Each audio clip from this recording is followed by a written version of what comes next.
All right, today on the podcast, I'm joined by Marek. Grant is the editor-in-chief at SFGATE in the Bay Area. And I was just telling him, I think he's got my favorite LinkedIn profile picture of any guest I've had on this podcast. And also, I've been a fan of SFGATE for a while. I've seen it pop up. I like the website. I like the reporting you do and everything. So Grant, thank you, man. Nice to meet you. Thanks for coming on here. Thanks for having me on, Paul. Cool. Yeah.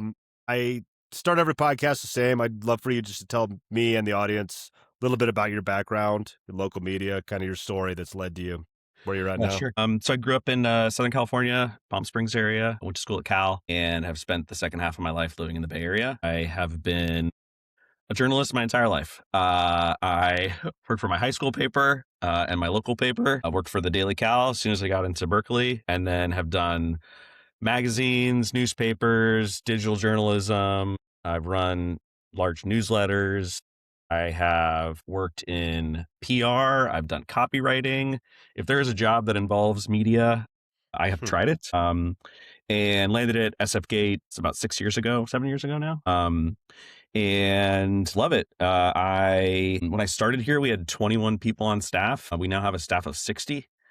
And last year, we passed the LA Times as the most read news site based on the West Coast. So good things have been happening for the last 7 years. We also, something I always like to point out, we used to be the digital home of the Chronicle. And in 2013, they launched a paywalled website, sfchronicle.com. And then they didn't really know what to do with SFGATE for about 6 years.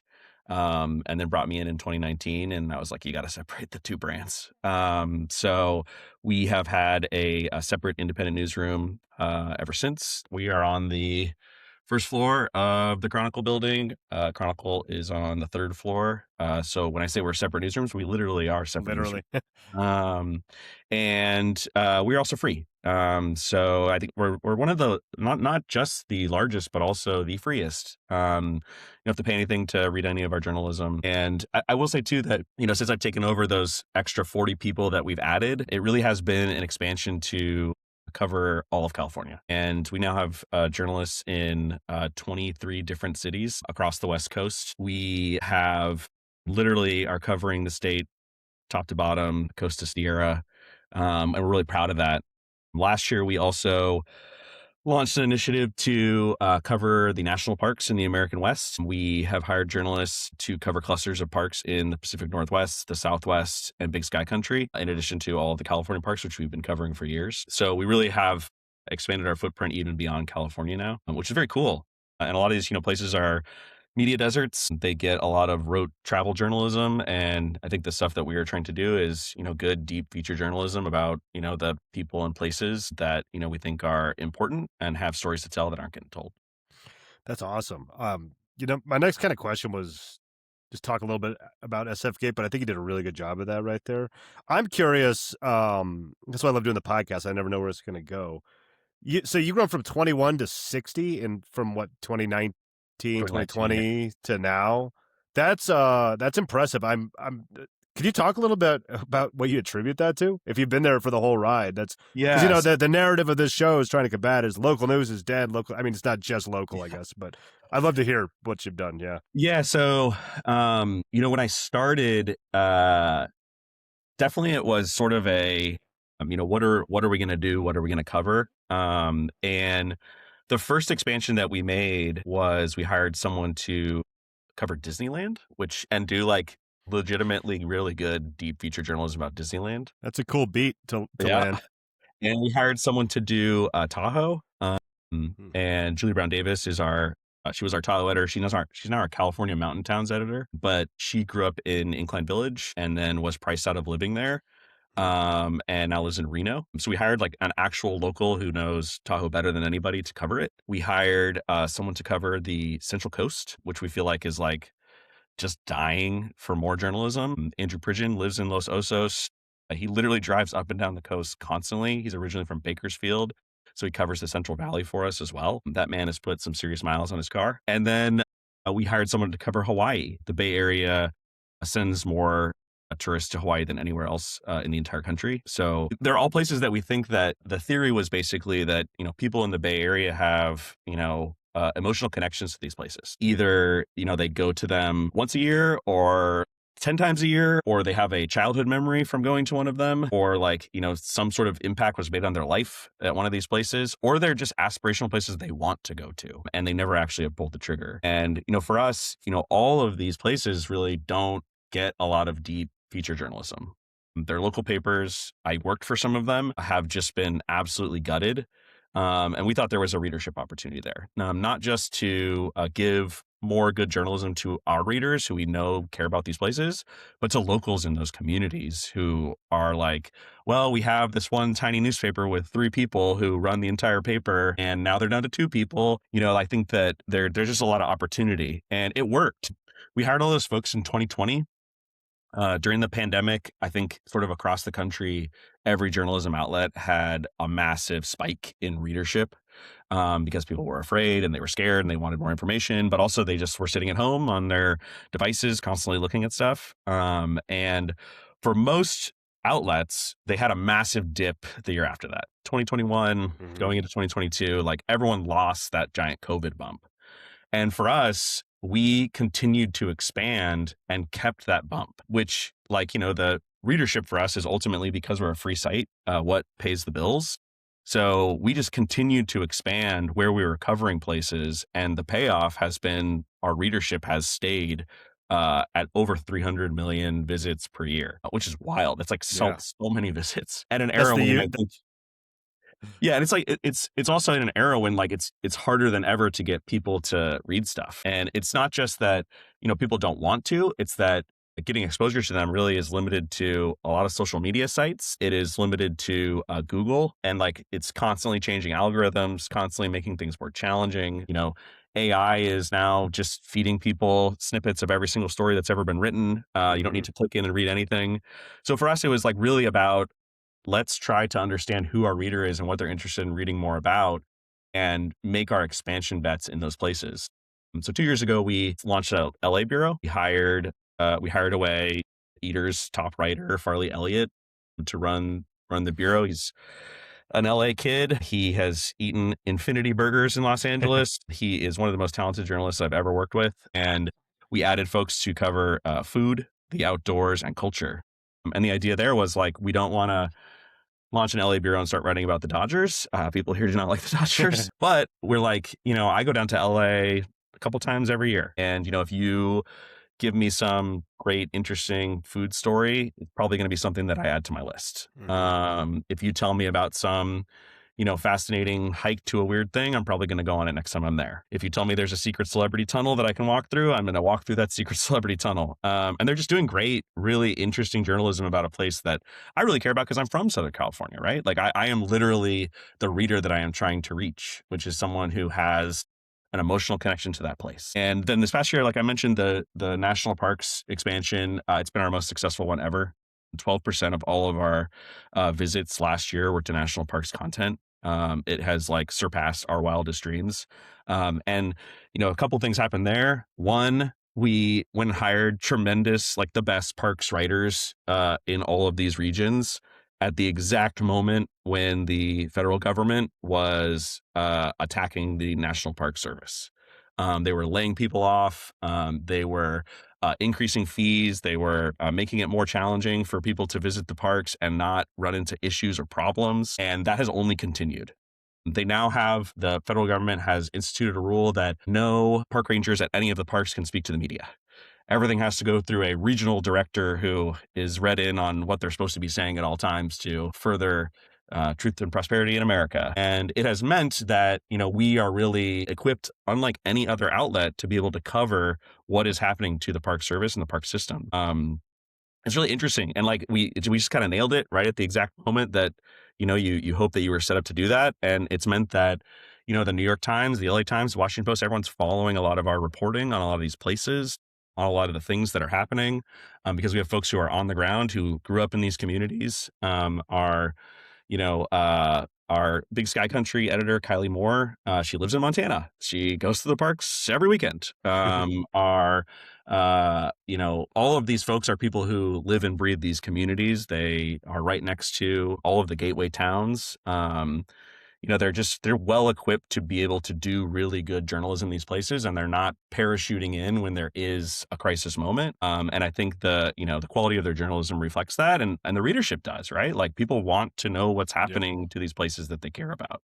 And, I we love to say that people in the Bay Area love nothing more than a hike. And so national parks was like an easy overlay for us. Also, a lot of disposable income here. People have the money to be able to travel to other national parks.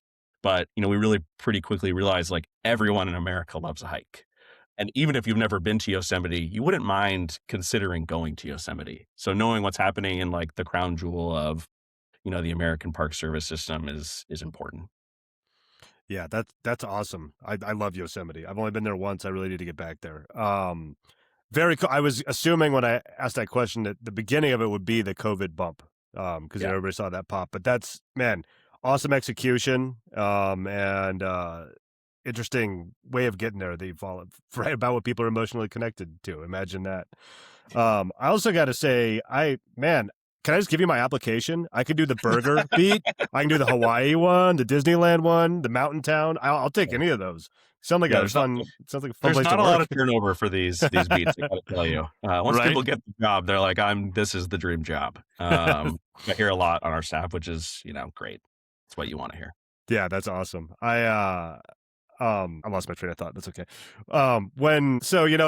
Another part of this show, I didn't have it in the prep, I guess, but it's also about like sustainability, the business side. I know you're on the editorial side, but you've grown the audience and the connection with people like that. What does SFGate look like? Is it like what is it, the Chronicles that you said? Is that like the parent company? How does that work? And it's just a typical Hearst owns ad. both of us. Yeah, Hearst Oh, owns both Hearst. of It is Hearst. Okay, I wasn't sure. I guess I didn't do my research well enough. But obviously, it's perform well enough to add that amount of staff. That's impressive. And that's kind of from the newsroom how you got there. Really cool stuff, man. I also wanted to say the lady on the Incline Village beat. I think you were saying I'm in Western Colorado. I'm by a Okay. lot of national parks. I'm an Yes. hour from Telluride, so I definitely feel you on that. I took my wife and I went to lunch in Telluride recently, and I was doing my kind of Zillow, like, what's it look like here? Here's a 100-year-old bungalow for 1,800 square feet for $3.7 million or something like that. It's beautiful down. So it's good having people on the ground to know these issues and everything, like you were saying. So I feel like I'm kind of rambling, but good stuff. Good stuff. The year is 2026. So I'm legally obligated to ask you about AI. Yep. How you're using it. It's a big question. It's a huge thing. It's not like one thing. A lot of people think it's just ChatGPT or whatever. Yeah. I'm curious your overall thoughts on it, and if you're using any tools, and if so, how? Like in the Yeah, newsroom? we have a pretty strict, if you use AI for any of your journalism, you are fired. Right. I've gotten Um, that a few times on the show. just Yeah, I've just heard to that. be clear, because there are other newsrooms where that is not the case. I talked to a woman who is a senior reporter at Reuters who said they literally will just throw their story into AI and get it cleaned up. At And I was Reuters? like, That's what the crazy. fuck? Yeah. Like, what are you doing? But that doesn't mean we're not embracing it. There are definitely lots of uses for AI that are helping us be better, faster journalists. One, we have a dev hub team in New York at Hearst Tower who basically like their projects that they are working on is trying to give us AI tools that make getting to a story a little bit easier. So one example is we have a script that basically looks at every single community meeting in California. There are like some parameters, like it has to be a meeting that is on available, like on streaming. Obviously, it has to be a meeting that doesn't require a password. Like there's some rules and regulations, but for the most part, it's a large number of them. It gives us notes basically on what happened in the community meeting, which is great because we have 60 journalists and there are infinity community meetings. But it gives us sort of a synopsis of what happened. And then our editors will go through there and be like, hey, there's a line item in this community meeting that actually sounds really interesting. And then it will tell them, where in the meeting this was discussed. So we can jump immediately to that rather than having to watch 5 hours. It doesn't mean we don't send people to community meetings that we already know are going to be important or have something discussed that we think our readership is going to be really interested in. We do those all the time, but there are definitely things that happen at community meetings that we are not at. and we do not have access to easily, that then turn into great stories. So that's one that I think is a really good example. The New York Times just did this. I think it was the Times. They had this thing about how they have a AI script that's pulling in any podcast discussing the manosphere, and they wrote some big story about I think I tracking. saw that. Yeah. Yeah, I think I And I saw was that. like, I was so annoyed by this because I'm like, we already have this. We do this, but it's for us, it's for sports. And we have basically, it pulls every single podcast that either a current athlete, former athlete with ties to the Bay Area has a podcast, all of the major sports podcasts, whenever they mention the Warriors or the Giants or the 49ers or, a select number of athletes, those are constantly being pulled for us, which is great because, we have two sports guys on staff and really they're looking for best available story. And a lot of times that is like a window into something that everyone would be missing. And, for us, we have such a massive readership, like we can shine a light on something that we think is interesting very quickly. So stuff like that is sort of the way that we are using AI. They have a bunch of other projects that are in the works that, maybe will be interesting, maybe will be helpful. But so far it's like taking large data sets and being able to quickly get, read on it that a journalist can then make a decision. That's awesome. It's probably, I don't know. I would imagine it'd be easier to kind of spot these kind of use cases and everything just being in San Francisco, kind of in the belly of the beast there also. Yeah. That's where it's all coming from for the most part and everything. Just a side note. Um, so let's see, 2019 to now, you've grown from 20-ish people, 21 people to 60. I'm curious, I like asking everybody, flash forward 5 years. Where do you see yourself? Where do you see SFGate? Do you see that same trajectory? Like, if everything goes according to plan, you keep firing on all cylinders, hitting these waves, like, what do you see the publication looking like and yourself? Are you still going to be there? All that stuff. Yeah. I love this job. Yeah. They've tried to get me to do or consider doing a bigger job in New York. And I'm like, I don't want to do that. I like writing about my community. I like not having to get approvals on stories I want to write. There you go. I really enjoy this gig. I really like this newsroom. I love reading the stuff that people are writing. It's a great place to work. And I want to keep working here until I'm very old. I think for us, we're going to keep expanding. We're already looking at actually adding a Colorado Parks person because we think that is another place that probably needs one. We also we have a one woman a video machine, Melissa Cho, who is tremendous at her job. And while I will never again pivot to video, because I've worked at many newsrooms that attempted to do this and failed, we do think having a second video person would probably be good. So that's something that's on the horizon for us. We also want to split up the Central Coast and Central Valley between two people rather than making Andrew drive around the entire place. And North Coast is another place that, we want to potentially add someone. All of our additions are really, we do test balloons to make sure that we think that the interest is there. Before we had a Tahoe editor, 4 of us went up to Tahoe, rented an Airbnb, and did like story extravaganza. Like we went out, we interviewed people, we already had ideas for stories. Everything we wrote when we came back did phenomenally. And we thought it would, and that's why we invested in that. But it's always about like letting the readers tell us what they're interested in. And I think, one of the biggest things for me is like what is happening with AI and Google in particular. Like Google has had a massive drop off for every outlet in America in the last, 6 months. I think the thing that is going to prevail through all of that is just, again, good journalism. It's going to be a story that you can't easily spit out 5 bullet points to explain it. And so for us, it's going to keep being, where are there places that there are great stories and there is no one to write them? And, I foresee us continuing to expand, but that's going to be the guiding light. Is, do we think there are lots of great stories to tell in this place that our core readership in the Bay Area is going to be interested in? And, can we keep finding the right people to write them? But it's fun. It's fun to do the expansion stuff. It's fun to, do these test balloons and see how readers react. Most of the stuff that we've tried has worked. There's very few things that we've tried that haven't worked. We have a really good, I think, relationship with our readers. We know who they are, because we have like such a large number of people that read us, we get immediate feedback on everything we do. If we do a headline test on our homepage, we can get 4,000 people to have looked at it and have found which headline is the most interesting to them in, 5 minutes, which, not every newsroom can do. Right.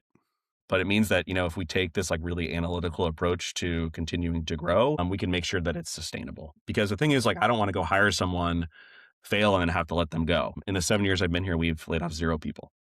That's And awesome. that's got to be like a journalism record. There is no outlet that has laid off 0 people in the last 7 years. But it's about, being able to understand the readership and being able to pivot people when something is not working. Disneyland editor, as the cost of Disneyland has gone up, it has been a lot harder to get people to want to read about Disneyland because a Hmm. lot of people that were doing yearly trips are not doing yearly trips anymore. I've gone with my family. I have 3 daughters, and I'm like, this is insane. Like, we we could go to Italy or we could go to Disneyland for one day. Like, what are we doing? And, Crazy.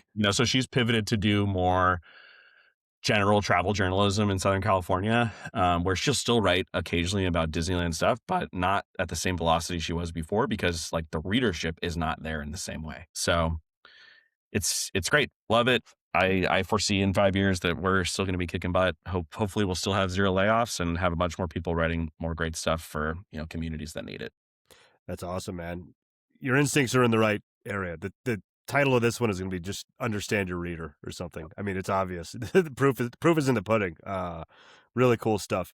And yeah, I haven't looked at prices at Disneyland, but I'm scared, man. I have 4-year-old twin boys, and we haven't made it out there yet. But we're gonna have to do the trip to California and do the day there. So I It's a lot. gotta start scraping away now. I feel like, yeah. So overwhelming. Good Cool. luck. Yeah, thank you. Grant, this was awesome. Really cool. Where can people find you? Man, where can people go? SFGate.com, I'm Yeah, guessing. SFGate.com. I'm on every social media platform. Grant Marek, some version of that should be easy to find. Okay. But yeah, just come to the site, man. It's free. Like I said, there's great journalism there, and we got something for everybody. There's a newsletter tied to just about everything that we write. If you want it easily digestible and sent right to you, we're at SFGate on every social media platform ever. I would strongly encourage people to follow us on Instagram because Melissa's stuff is so awesome. I like just love watching all of it. She is a character, and I think people will really get a kick out of the stuff that she's doing. I'll give the Instagram a follow for sure Sweet. after this. Cool. Awesome. Grant, thank you so much. This is great. And yeah, have a great day. Have a great weekend. You too. Thanks, Paul. Yep, thanks. All right, talk to you later.